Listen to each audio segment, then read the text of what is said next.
Hello and welcome to another Health Essentials podcast. I'm John Horton, your host. Many people think of their body as a machine. And like any machine, the belief is it can be tinkered with to try to optimize performance. That's the idea behind a movement known as biohacking, where folks use tricks pulled from science to try to improve their health and live better and longer. Some of these biohacks are pretty simple. Others seem positively futuristic. We're going to explore this form of do-it-yourself biology today with functional medicine specialist Melissa Young, a regular guest on our podcast. Dr. Young is one of the many experts at Cleveland Clinic who visit every week to break down current health trends. So with that, let's enter the world of biohacking and see where it leads us.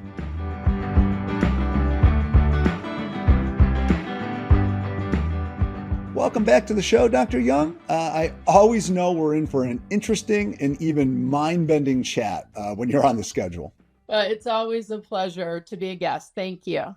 You know, one of the things I love is our conversations always seem to cover rather unique approaches that people take in their quest for wellness. But I've got to be honest, some of this stuff sounds like absolute science fiction.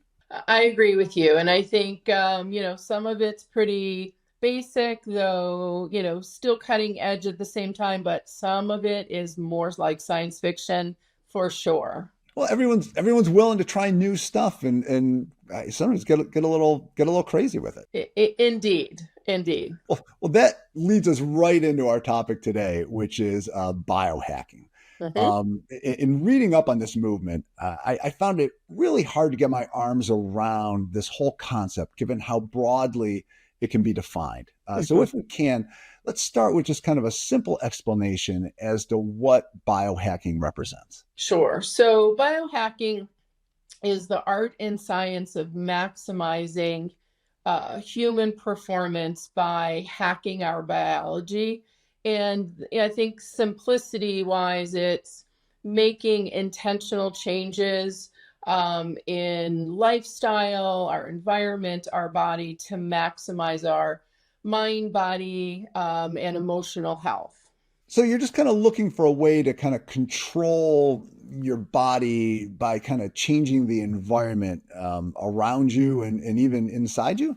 Absolutely. And, biohackers are really looking to optimize not only performance, but optimize their health and are looking for, these, they call them hacks to be able to do that. And I think more and more we're seeing some interesting things that may be helpful in optimizing mind, body, emotional health, but also performance. And it's actually very exciting and cutting edge. Now, what kind of stuff can you use this for? I mean, I saw weight loss would be one thing, but what other sort of things? Yeah, I think there's things to help with weight loss, metabolism and insulin resistance, mood. Various aspects of, these hacks can, help our physiology. And so, we can talk about some of those specifics as well. We are going to, it sounds like, go through all parts of the human experience here. So let's kind of start down this winding road with some basic examples of biohacking that seem pretty common in mainstream. I guess things like intermittent fasting Yes. or light therapy would be examples. Absolutely. So, intermittent fasting may be helpful in lowering blood sugar, helping with insulin resistance and weight loss, lowering inflammation, used quite widely. We could talk about some of the pros and cons of that at a little point later. So light therapy, often used, especially in winter months, and we're here in Northeast Ohio. So may be helpful with mood, especially and a little bit of energy. If used during those times. We can also use light therapeutically where we want to decrease blue light in the evenings, mostly from our electronics, but of course we have light everywhere, that comes into the home, even from the outside. we'd want to minimize. And then bright light therapy in the mornings can help reset our circadian rhythms. So we can use that kind of in two ways. There's high intensity interval training for decreasing body fat, perhaps increasing muscle mass and performance. There's cryotherapy, which is cold therapy. A lot of mixed studies there, but a lot of the, sort of professional sports teams are using that for increasing performance, decreasing exercise muscle pain. Meditation, mindfulness. There's a lot now that's, out there that's available that, is hitting mainstream. Yeah. Well, that's what I was going to say. Everything you mentioned seems like so common and just things that people just do, but you don't necessarily think of it as biohacking. So Mm-hmm. what makes those actions, those things that you just kind of adopt, what makes them a biohacking thing? I think the way people are approaching their use of wanting to optimize their health, optimize performance, makes them a hack. So it's just a different way of looking at it. Like if you do intermittent fasting, you're thinking, okay, I'm controlling my food intake and doing this, and you think of it just in that physical action, but kind of biohacking is looking at it more from what it's doing to you internally and what it means for your body. Exactly. Everyone now, or so many people now, are wanting to optimize their health. And as more information is becoming available on some of these, modalities that may be helpful in, regulating blood sugar, optimizing sleep, metabolism, muscle mass. They're using it in that way. And I would say probably most people don't necessarily think of it as a hack. There are, I think, bigger groups that are really focusing intensely on optimizing performance. But it's, certainly you can look at it in both ways. Just, the layperson wanting to do their best for their health. And then there are really people who are optimizing performance and health that I think are using these quote unquote as hacks. Yeah, and this is why, as I said at the start, it's so hard to get your hands around or arms around this because I mean, even like I got my coffee right here, like caffeine, drinking caffeine in the morning, it's something so many of us do. In a way, I mean that's kind of a biohack too, right? Using caffeine for that little surge that you get. Absolutely. And most people don't quite realize caffeine is a drug. And yes, there are some benefits physiologically to caffeine. Most of us have our caffeine in coffee. So we could say coffee. So absolutely. And they don't necessarily realize, they're using it in a beneficial way, as long as we're not exceeding maybe 4 or 5 cups a day. That not so healthy once you get up around that amount. All right. Well, we won't talk about how much coffee I consume in a day because I'm We'll come worried back to I'm that gonna later. fall. Yeah, that's we can do that offline. I think. When taking like supplements, which I know a lot of people do too, does that fall under the umbrella of biohacking?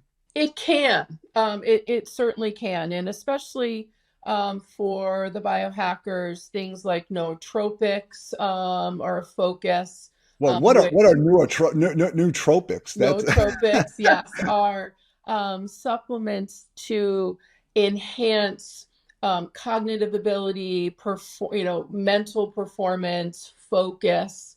And some of, they'll also perhaps use adaptogens that help with energy and resilience, as well as vitamins and minerals and things like that. But nootropics are probably one of the biggest focus. So those are just all those pills or supplements that we take in hoping that you're going to get this little boost, whether it's energy or you said cognitive function. I mean, you see all the stuff on the bottles, which what it says it might do. Um, I feel like this is where we start getting into that murky ground with where there's some truth behind it and where it starts getting into a little just hopefulness as to what it might do. Yes, I mean, absolutely. And, I work a lot with dietary supplements, with my patients, but I also have so many come in that, they're taking 50 supplements or, using things without a lot of science behind it. So I think that, we do want to look at, is there science behind um, the use of certain supplements for particular either, symptoms in particular. When we think about regulation of supplements by the FDA, I mean, there shouldn't be, any health claims or, claims to cure disease on labels. That's not the appropriate, use of supplements. But nonetheless, both traditional use, and we talk about how some modalities and supplements have been used for hundreds of years in certain traditions that clinically we know have a benefit, and we're learning about the science more and more. But we want to be cautious because there's too many false or inflated claims about supplements. It sounds like the more they promise on the bottle, the more skeptical you should be about whether you should take it. Yes, and I worry a little bit also about, direct to consumer advertising on TV, with all these inflated claims. So absolutely. Yeah, because everyone's looking for that magic pill. I mean, that's been, I think, the quest for all of time. Well, and it is interesting when we think about integrative and functional medicine of really looking at the whole person, the root cause of disease or imbalance, and people still want a pill, more the reductionistic, approach or thought process to medicine. So, one pill's not going to do it. Now, they certainly may have some benefit, but it's really looking at health from a broader view of the whole person. Well, you had mentioned the pill, which is what we were talking about kind of with there was a nootropics. Nootropics, yeah. Nootropics, sorry. So let's jump from that to Nutrigenomics. My vocabulary is just growing by the minute here today. But it's but exciting. It is. I love learning stuff. But Nutrigenomics is another big part of biohacking, and that just involves trying to use nutrition to kind of alter your genes and what's going on inside, right? Absolutely. And so nutrigenomics is so exciting, and it gives people, the ability to, choose what they eat, or in particular also what they don't eat, like the standard American diet, to turn on and off genes. So if we're eating a whole foods, diet, colorful, polyphenols in our plants that we're eating, we're turning on genes that help with lowering inflammation, among other things. And then unfortunately, if we're eating the wrong foods, we're turning on genes for inflammation that increase risk of disease. So we have control by our food choices to turn on and off genes. It's incredible. And I love the way you just said that, because that's something I don't think people connect with their food choices, that you have control over what you're eating, and more than that, how your body is responding and what it's going to do. Absolutely. And, it's not all genetics. We hear so much about, like family genetics, but we can control some of that related to our lifestyle choices and especially our food choices. And we think about it in functional medicine as food is information. So food is medicine for sure, but food is information. And I always, tell people, what information do you want to feed, your body and your genes? Do you want to feed them a whole foods, colorful, beautiful, plant-based diet? Or do you want all the processed Franken foods? Well, my genes are definitely getting a mixed education, because they do get some of that good stuff, but they get a little of the other too. So something else when our dietitian is on, we talk about that frequently. So we're working on my diet. Well, nobody's perfect. That's important to know as well. So now we're going to take a kind of a turn into that futuristic stuff we had talked about, Yes. which is grinder biohacking, which really sounds like a much more aggressive approach that involves things like chemical injections and high tech implants. And to be honest, it just all sounds a little dicey. I think we need to be very cautious. And, I had not really been familiar with, say, the grinder biohacking or the grinder movement. And it's interesting. It's kind of, I'll give you a short definition. It's strongly associated with body modification practices and implantation, often of these kind of cybernetic devices, as you were saying, sort of injections of chemicals or gene changing gene sequencing. And they're working towards this, philosophy of transhumanism, sort of the belief that technology can further be worked on to evolve, the human race beyond its current capabilities. So, this is, we could say, I wonder if in 10 years we'll say some of this might have been more cutting edge and, we'll see more of this. But right now, I think there are ethical and medical concerns. I don't really know that all the people who are, doing some of these, practices understand how that's going to affect their body, or there could be permanent, problems or damage down the line. So I think here we need to be really cautious, and see what the future, holds for this. But right now, I think it's really more, let's wait and see. It does. It sounds a little trippy, and it sounds almost comic book. All I can think of with that is Spider-Man and the Green Goblin, and it's like you don't want to mess with these chemicals. Experimenting with chemicals inside your own body. Yeah, I agree with you. I mean, I think this has the potential of really more extreme danger and impact on the body that, again, ethically, medically, what is going to happen to your body in using these unproven therapies at this point in time? And this is like to circle back to kind of where we started.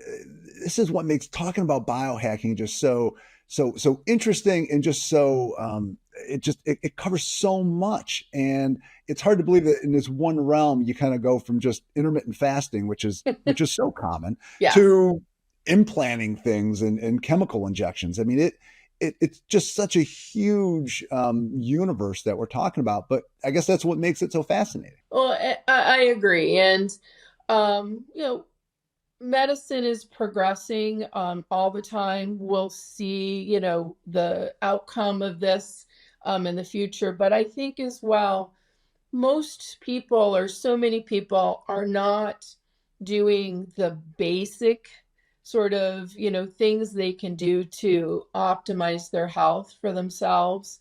And so starting with simplicity, an overnight fast, 12 to 14 hour, intermittent fast, and choosing the right foods, as we said, to optimize your genetics, and optimizing your sleep.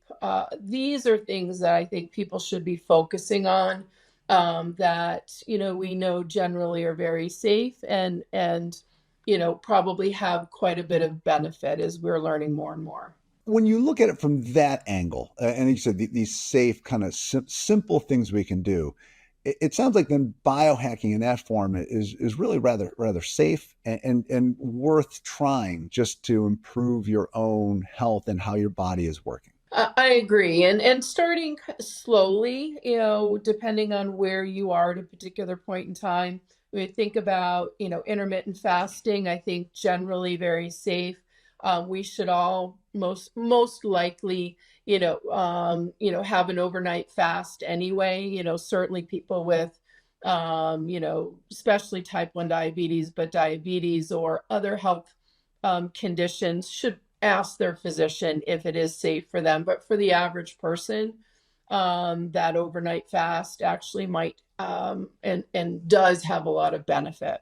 And then even some of the other things you had mentioned, using light therapy. I take it, sound therapy, music. I mean, there's all these things that kind of will fit in if you just look at them from kind of this different angle as to what it's doing to your body, I guess, on the inside. Yes, music therapy, for sure, very safe and impacts, the brain and nervous system. There's different types of light therapy. The top one I think about is, using the light box therapy in winter months. So, something like that, for people with bipolar disorder would not be appropriate, but for mild depression and or seasonal depression, it's great. There's red light therapy now that I think still has mixed research outcomes, but seems to decrease inflammation if it's used per the directions on the box of the lights. I think generally is very safe. So these are things that people can start with, and to improve their physiology, improve how they feel, their physical, mental, emotional well-being. And when you get to the bottom line of this whole thing, I feel like that's the strongest part of biohacking is that it's asking you to think about how your body works and what you can do to make it work better. I agree. And I think in this search, people are, really learning more about their bodies and what will help them be healthier and feel better, and perform better. And so that, that's always a good thing. And, hopefully having these good discussions with your medical providers as well. So, you get a good dialogue on their experience with the medical literature, what's good for you. But absolutely. And it sounds like if you're going to try even some of these smaller things that we had talked about, it's always good to bounce them off of your healthcare provider just to make sure you're not interfering with maybe some other treatment you have or doing something that might undermine your condition. Yes. So I think if someone is healthy, doesn't have any significant, medical diagnoses, it's very safe to try a lot of these things. But for those people who have a diagnosis or taking medicine, yes, I would definitely talk to your medical provider about that therapy for you. Well, Dr. Young, you have lived up to your reputation as a fabulous guide through these new health trends. Um, so before we kind of part ways, is there anything else you'd like to add about biohacking and what it can or can't do for people? So I think start with the basics. Nutrition is foundational, sleep is foundational. I think, sleep, tracking sleep, quality and quantity can be helpful. Whole foods diet with an overnight fast, can't do anything but improve health. We didn't talk at all about, some of the technology for, tracking progress, tracking different aspects of health, like, your sleep and heart rate variability related to stress. Those things are not essential, but actually may be helpful in learning your physiology and what things improve that physiology. I didn't even think about how much that does fit in because I have one of these little tracking watch that Yeah. you get heart rate and sleep time and all that stuff. And I got to say, it's fascinating when you start looking at it because you do start thinking of your health in a different way and really start looking at what you can do to impact it. Yeah, I agree. I mean, it really brings to the forefront for someone, all right, well, maybe I could do better on this. And what are some techniques to, move me in that direction? How can I track my progress? So I think for motivation, for understanding how, your physiology is improving, for some people, I think that can be very helpful. Well, Dr. Young, I am out of props. I've used my coffee mug, I've used my watch. So I think that's a sign that we're at the end of our chat here. So thank you again for coming on. And I can't wait to talk to you next time. It's always a pleasure, and I can't wait as well. Thank you. Bye-bye. At its most basic level, elements of biohacking may have some merit, but be cautious before venturing too far into experimental concepts that involve putting chemicals or equipment into your body. If you liked what you heard today, please hit the subscribe button and leave a comment to share your thoughts. Until next time, be well.